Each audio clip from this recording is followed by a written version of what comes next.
Here is a question. Read it carefully and think about the answer. Let us solve it step by step. Let us first understand the key concept here. Free radical halogenation of methane is a chain reaction that can proceed through multiple substitution steps.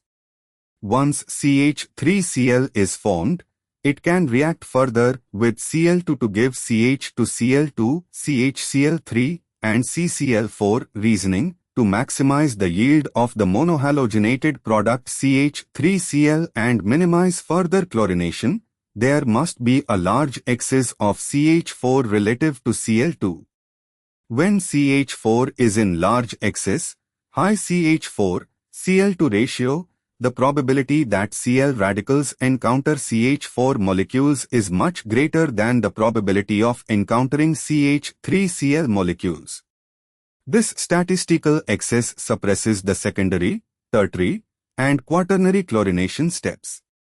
Conversely, if the ratio is low, more Cl2 relative to CH4, the formed CH3Cl is likely to undergo further chlorination, reducing selectivity for the monosubstituted product. Why other options fail?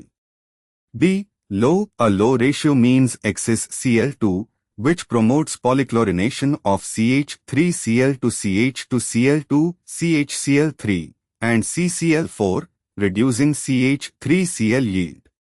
C. Equal. A 1:1 ratio still allows significant polychlorination because as CH4 is consumed, the relative proportion of CH3Cl increases, making overchlorination likely.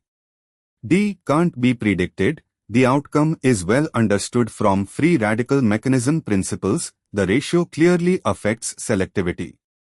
Therefore, the correct answer is A. Therefore, the correct answer is option A.